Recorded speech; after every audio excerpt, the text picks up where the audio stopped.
Media day is over. Training camp has just begun. And according to head coach Luke Walton, there's a lot of competition in camp because a lot of rotation spots are up for grabs. On today's Locked On Kings podcast, I'm going to be joined by the Athletics' Jason Jones, longtime writer covering the Sacramento Kings. He and I are going to go through this roster, look at rotational opportunities, talk about who should be in the starting lineup and who shouldn't, which rolls off the bench. We're going to look at players that are probably going to be on the end of the bench who might get opportunity and might not. It's all on today's episode of the Locked On Kings podcast.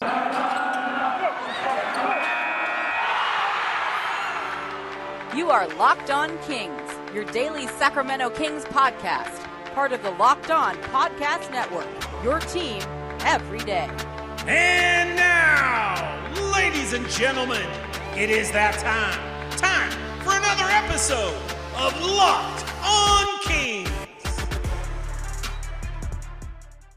Hello and welcome into Locked On Kings, your podcast hub for Sacramento Kings coverage all regular season and all off season. If you're looking for in-depth analysis, game-by-game breakdowns, highlights, interviews with local and national experts, full coverage of your Sacramento Kings from January all the way through to December, this is the place for you, part of the Locked On Podcast Network. My name is Matt George. I have the privilege of being your host here. I've been a Sacramento sports media member, Sacramento Kings media member for the last 7 years. This will be my 8th season covering the Kings, formerly as a radio host for Sports 1140 KHTK, now working in television at ABC 10. I'm very excited to cover the Kings my first year in television, although the Locked On Kings podcast content is going to be the same, if not a little bit better. Hopefully a lot of bit better. And welcome in if you're new to the Locked On Kings podcast. So glad to have you here. This is going to be your number one source for Sacramento Kings conversation and news all season long. I absolutely guarantee it. Fantastic guests all season as well as my thoughts. I am usually at games, have inside information as much as I can possibly get. So we try and do it all and also be entertaining and just enjoy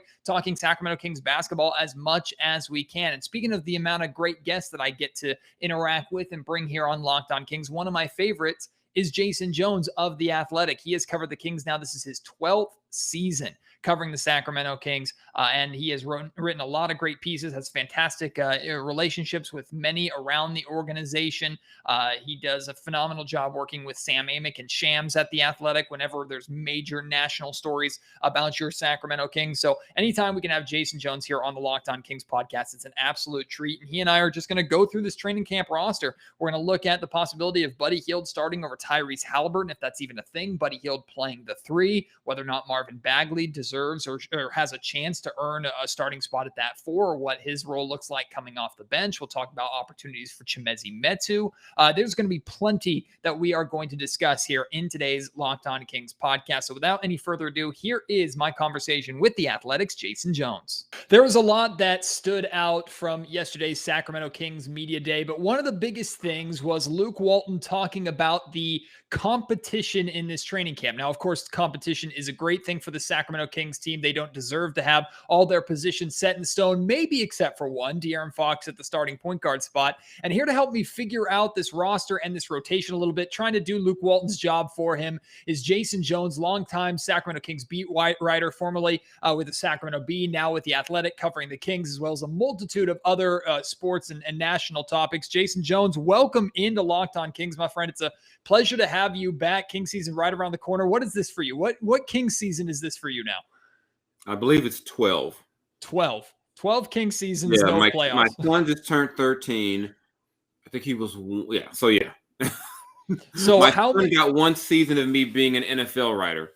So how many versions of the same "This Is Our Year" were talented enough to make the playoffs from media day? How many versions of that have you had to write and sit through now? Because we hear it every single year, right? This is the team. 12.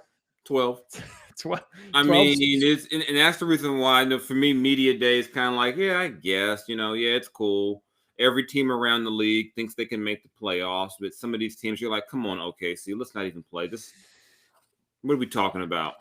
Everyone thinks they got a shot. Everyone worked on their game. Everyone worked on all aspects of their game. They all hit the weight room and did the right things. And then inevitably they'll go out there and by November do the same thing you saw them do all the time. Yeah. Yeah, that's been the story for the Sacramento Kings for all 12 of those years that you've been here and then some, Jason. But this is the year that everybody's hoping is going to be different. It really has to be different if the Kings want to avoid the historic 16 straight seasons without making the playoffs. And looking at this training camp roster, now there's some names on here like Emmanuel Terry and DJ Stewart and players like that, okay, they're here to get reps. They're here to get opportunities, but mainly we're looking at probably spots on the Stockton Kings. But there are other pieces, bigger names on this roster that I'm trying to figure out how they're potentially going to fit with this rotation. So we're going to kind of go through some of these names and chat with you about some of these names. But I actually want to start with a big one that you would think is fairly obvious. At least I hope it's fairly obvious, but it sounds like it's still up for grabs. And I'm talking about the starting 2-guard spot between Tyrese Halliburton and Buddy Hield. Now that spot was Buddy Hield's basically all last season. There were a number of us in Sacramento who believe that it should have been Tyrese's spot, or Tyrese deserved to have that spot by the end of the season. So I'm kind of a weird way to form this question to start, but in your mind, what does Tyrese have to not do during training camp to lose that starting spot? Because it feels like even with Buddy Hield still here, it feels like it's a shoo-in for him to start next to De'Aaron Fox, knowing that's that future backcourt. To me, it's not get injured. I mean, that's about it. I just think it makes sense. I think now that you have another point guard whose style, like in Davion Mitchell, whose style is up and down that maybe fits with Buddy, you can pair them in the second unit together, and those guys are all going to play together. So you're going to see some probably very creative lineups out of this group. So I just think as long as Tyrese is healthy, I think it's this. You go out there, you get him with De'Aaron, and you get that. To me, you get that dynamic you had during Bogdanovich's last stint with the Kings, where De'Aaron seemed to really thrive with the idea of having a guy who could facilitate next to him and allow him to be in attack mode to start the game. And I think that's always seemed to work well with De'Aaron. And De'Aaron likes playing with another ball handler. He's not a point guard who feels like I have to have the ball every time. De'Aaron's attitude is that if there's another guy who gets the ball going, I can take the rock and just go straight to the rim. There's no worry about, well, let me find a guy first. So I think that dynamic makes the most sense. And I think that's the way the Kings will probably go, but I'm not going to bet my paycheck on that, but that's the way I think it goes. To me, there's really 2 spots that are open. I think Tyrese, De'Aaron, and Rashawn. Actually, that makes it 4. I mean, 1 spot open. If you say Tyrese and De'Aaron, then you say Rashawn, and you say Harrison. It goes down to, do you start big with a big like Marvin, or do you start? I don't know. Do you start Tristan there? There's different. Depending on who you match up with, or do you go small and start Mo Harkless? I mean, to me, that thins you. Lets you a little thinner on the bench as far as your wing spots. But you got Terrence Davis for the whole year. And so, I mean, there's different things I think you can definitely do with them. To me, it really comes down to where do you do with the 4? Do you start Harrison at the 4, or do you go with the 2 bigs and Harrison at the 3? I would lean toward, maybe starting Harrison at the 3, just because I think you want to preserve him and have some length off the bench with Mo. But I mean, they could go a lot of different ways. Unlike last season, they didn't have that option of we can go this way, that way. It was like, okay, here's our 6 guys, and let's cross our fingers and hope someone gives us 8 to 10 decent minutes. So they should be in a better position to have some fun and kind of move pieces around. I thought it was interesting. You talked about, we know Harrison Barnes is going to be a starter, but we just don't know whether it's a 3 or the 4 spot that he's going to start in. And when you brought up the scenario of him starting at the 4 and the Kings going smaller, you talked about Mo Harkless, but you didn't bring up Buddy Hield. And Buddy fielded some questions about playing that small forward spot, which he did get some run at last year, working on his body, getting stronger to be able to handle that position. But you and I have both discussed here on Locked On Kings before that we don't feel like that is sustainable for Buddy Hield at the 3 if you want to be successful long-term. Buddy Hield playing that 3. Do you stand by that still, or do you think Buddy has a shot to start at 3, maybe a better shot than he has starting over Tyrese at the 2? I mean, he could. I don't think it's a long-term thing for success. Me knowing the team and knowing how some of the staff thought, that was more a product of the roster they had. I don't think any coach in this league would go in there and say, you know what, we want to use 6'3", 6'4" Buddy Hield at the 3. And the real issue is, offensively, if the game's going fast, it doesn't really matter. The issue really comes down to defensively when teams start to seek him out against those bigger threes. And it's not an effort thing with Buddy. It's just physics. I mean, we saw when they played the Warriors and he had to play 3. It's not that he wasn't trying to defend Andrew Wiggins. Andrew Wiggins is 6'8". Yeah. Buddy can't affect him the same. He might be stronger, but usually, to me, shorter guys who are great defenders in those situations are guys who have done it their whole careers, like who understand leverage, angles.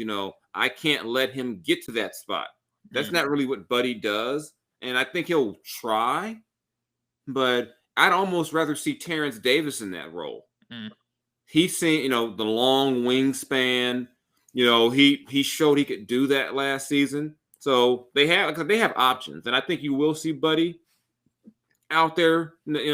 I wouldn't be surprised if at some point you see them go super small with De'Aaron, Tyrese, Buddy, and maybe Davion too. Just because they want to be able to just mix things up. And the way this team is, to me, they're the team that's going to be built on greater than the sum of its parts. So you're going to need everyone at some point to do something. You might need Alex Len to beat up Jokic for one game. But then you might need a guy who's a little more mobile and crafty like Tristan tonight against Anthony Davis.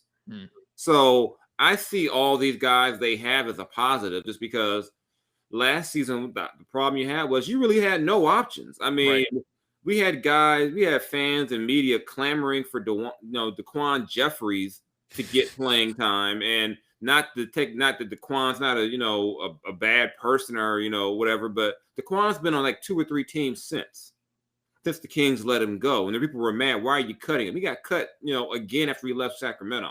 You're clamoring for guys like Robert Woodard to get minutes when you saw him in Summer League, you saw Robert got work to do. So when those are your options on the bench, you got problems. I mean, Glenn Robinson III was the addition last season, and he cut him in January. So I mean, there's just now you have legit options. Is this like championship level talent? No. But at least I think you've got NBA players who you can plug in and give yourself a chance. Today's Locked On Kings podcast is brought to you by our friends over at Rock Auto. And with the ever-increasing numbers of makes and models, it's now impossible for your local auto chain store to stock all the parts that you need. Their warehouse only carries their specific parts at their specific price point. You don't have options. You don't have variety. You're just stuck.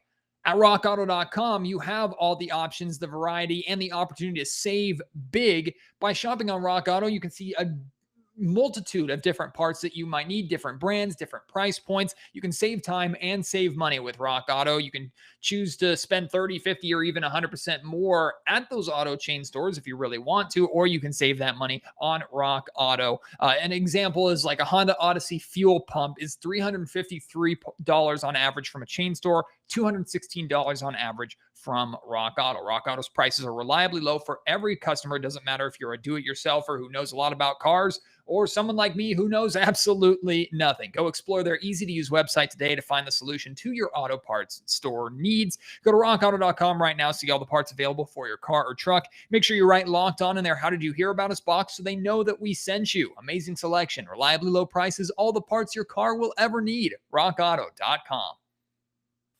I asked Buddy Hield yesterday about the possibility of him coming off the bench versus starting. He's done both with the Sacramento Kings, like you've mentioned. And we know in the past that Buddy has taken issue, or at least it's been reported that Buddy has taken issue with that. He seems to like the optics of being a starter, even if he might not be on the floor to close a game, which many think is more important. But when asked about it, Buddy, I thought, said all the right things, had all the right answers, said, like, I'm going to do whatever the team asks of me. That's my job. I'm here to help win basketball games. So Buddy is saying the right things, different from maybe a couple of seasons ago. But the question is, do we really believe that? Should we really believe that? You've had great interactions with Buddy Hield. You know, Buddy, how hard he works on the floor, off the floor, how well liked he is in that locker room because of the personality that he brings. Do you believe him when he says whatever Luke Walton, and apparently he and Luke have already had conversations about this over the last week that he's been in town. Do you believe him when he says, like, if Luke Walton needs me to come off the bench, if I need to be the sixth man, I will happily, or maybe not happily, but I will accept that role and perform it to the best of my ability. You believe that? I'll say this. I believe he's going to give his full effort no matter what you ask him to do. But don't be wrong. Buddy wants to start. Buddy wants to start. People forget a couple of seasons ago, Buddy was playing probably the most efficient basketball of his career. I mean, he got 42 points off the bench and still want to start. So, I mean, media day, Buddy, PC Buddy, that's that they haven't lost a game yet. So I do believe him when he says he's going to do whatever's asked of him, because that's who Buddy is. Buddy is going to be unhappy, but Buddy's not going to kill your locker room. He's not going to go in there and destroy it or whatever. But he wants to be a starter, and I don't ever knock a player for wanting to be a starter. I mean, I wouldn't want a team of like 15 guys who none of them wanted to start. Yeah. I mean, so I don't knock him for wanting to be a starter. I do believe that he's probably better suited to come off the bench. A lot of people around the league believe he's a sixth man, and they believe this just because his game and his skill set is perfectly suited as a number one scoring option with a second unit, because you can feature him. You put him out there with Davion. You've got another guy to help defend and cover for him. The question then becomes, what do you play with him? One of the problems they had last year was you were playing Buddy and Bagley together, right? And you can't hide both of them. So there's some mixing and matching. You assume that maybe Marvin will be a better defender this year. Maybe he'll take a couple of steps and along those lines. But I think the big key is that by adding Davion, you added a guy that, okay, maybe we have a better chance of sliding Buddy to the three defensively against some teams. I mean, you're not going to do it against LeBron, but maybe if he's guarding a guy like a Carmelo Anthony or a standstill shooter, you can put Buddy out there and, and not feel like, oh my God, he's going to give up 30. The problem you had before was that it didn't matter who he was on. That guy was getting buckets. Yeah. But I think he's at least tried, last year he at least showed he will try. And I think one of the criticisms he got before was like, what are you doing? Like, is that really your best effort? So now I think that he's trying. And if you get more guys around him who are also trying, that's where I kind of feel for Buddy. He was an easy target defensively, but you don't get as bad as they were defensively just because of Buddy. Right. You had 5 guys out there not doing their job. It wasn't just Buddy, but Buddy was always an easy target. So I think if guys like De'Aaron elevate their game defensively, and the team believes De'Aaron can be an all-NBA type defender if he focuses and puts his mind to that. So if you get De'Aaron, you get Harrison, who's generally a solid defender, you get Rashawn, you get these other guys around Buddy, I think that'll help him a lot. In 2018, the fantasy sports experts at Sleeper realized that fantasy basketball was broken. Games were being won and lost based off whose players had more scheduled games that week. No strategy. It made no sense. It required very little strategy. So in 2020, Sleeper released a brand new way of playing fantasy basketball. It's called Game Pick, and it's only available on Sleeper. In Game Pick, owners pick a single game per week for each starter to count towards the team's total score, ensuring an even number of games played between opponents. So not only do you look at which players you're going to have play, you have to pick a matchup that you think benefits them. Like, for example, picking De'Aaron Fox against the Detroit Pistons instead of the Los Angeles Lakers, maybe. Or maybe you would even pick the Los Angeles Lakers game because De'Aaron tends to show up in those major games. That's what Games Picks is. So the days of losing your opponents just because their players simply play more than you, the daily busy fantasy work that usually is associated with fantasy basketball, those days are over. If you prefer the fantasy football element where it's a strategy for a week and without all that busy work, Sleeper and Game Picks is the place for you. Download the Sleeper app, start a league with your friends today. You will not be disappointed. Locked On Kings is also brought to you by our friends over at betonline.ag. They are back and better than ever. All eyes are on the gridiron right now as teams are back to start another football season. And as always, BetOnline is your number one spot for pro and college football action this season, as well as NBA and NCAA basketball. With new updated site and interface, even more odds, props, and contests, betonline.ag continues to be the number one source for everything football. Head to the website or use your mobile device to sign up today and receive a 100% welcome bonus. That's double your initial deposit. just for signing up. Don't forget to use promo code NFL100 to cash in on that deal. From football to basketball, boxing, right to your favorite Vegas casino games. Don't wait to take advantage of all the amazing offers available for the 2021 season at BetOnline, your online sportsbook experts. Earlier, when you were going through hypothetical lineups and you started talking about what to do with the 4, you talked about if the Kings go big, play Harrison to the 3, maybe Tristan Thompson's in that spot. You talked about maybe even Alex Len getting run at that spot, depending upon, well, Alex Len and Rashawn flip-flopping, depending upon which team the Kings are playing. But you didn't bring up Marvin Bagley, which I think is interesting because I tend to agree. Marvin's maybe the best shoe-in fit for that 4-spot hole that the Kings seem to have right now, but Marvin might be the least reliable player on this roster right now just because of his injury history and of course all the other stuff off the floor. When he's on the floor, we know he can put up numbers, but there are questions about defense, questions about how he can fit with this Kings unit overall. I'm hesitant to not necessarily award Marvin. If he earns it in training camp, then by all means give him that spot. But with everything that's been going on and with how unreliable he is, I almost trust Tristan Thompson more, even though he hasn't played a game for the Sacramento Kings yet. How do you feel about Marvin potentially starting for the Sacramento Kings at the 4 spot on day 1? If Marvin can be a stretch 4, it'll work. I mean, if he can be that and also accept that they're not going to be running a ton of plays for him. If you've got it would probably help that if he has Tyrese out there with him, so you got 2 playmakers. But even then, the ball goes to De'Aaron, it goes through Tyrese, it goes through Harrison. So and like I said, this is not a question about Marvin's talent; it's about fit.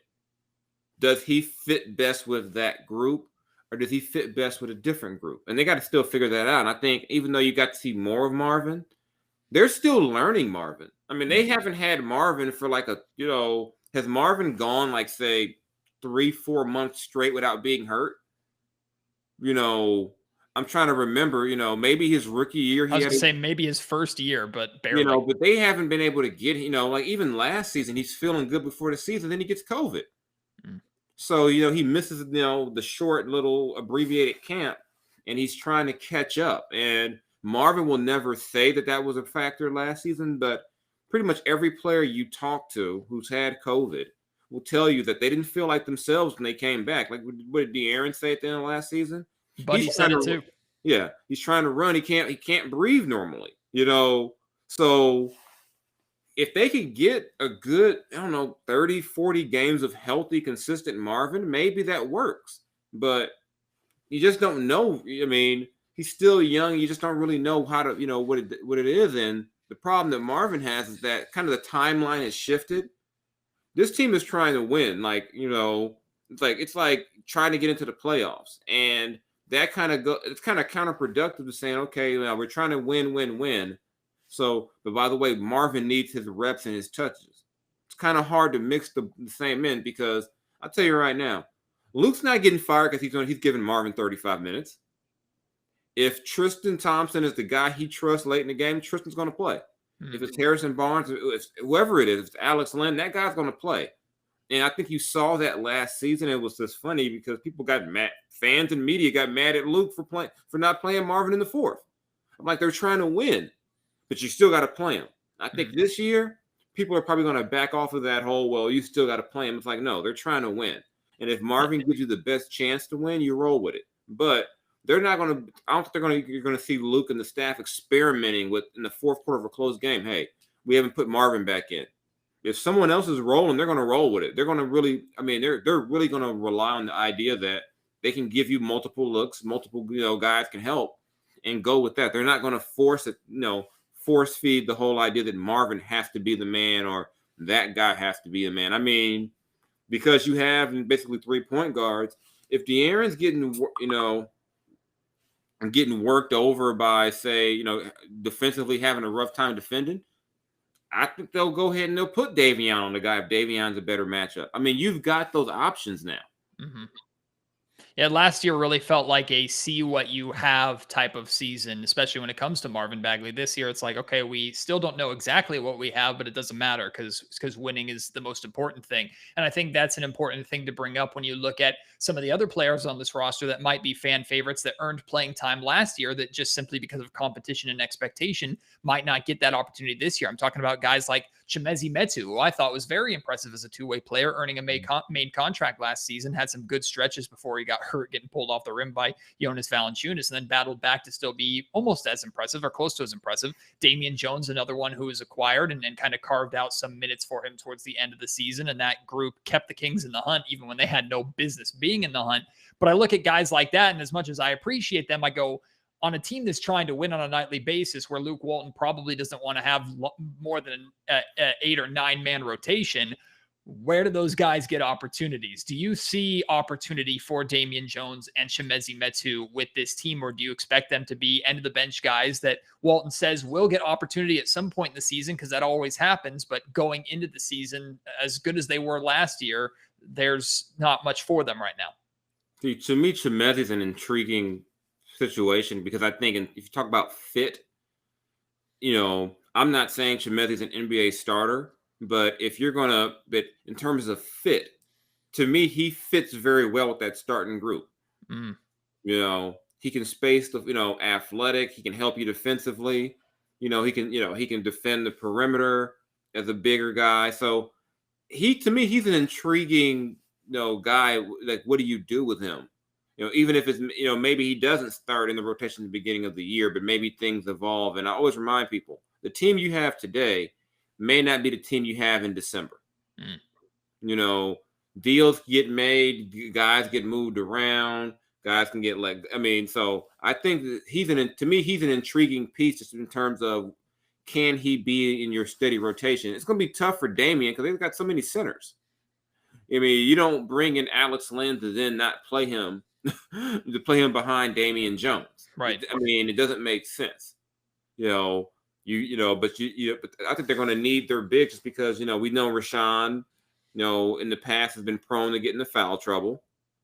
So you're probably going to need a couple of bigs behind him. And depending on who you're playing, like I said, there's still some teams that like to use 2 big guys. And maybe the big guy is more mobile now. But, if you're playing a Denver and Michael Porter Jr., Aaron Gordon and Michael Porter Jr. are the two forwards, you need a mobile guy who can move to kind of hang around with, a guy like Aaron Gordon. You just can't throw your traditional kind of plodding big man at him. So there's going to be opportunities, I think, especially for Chimezie.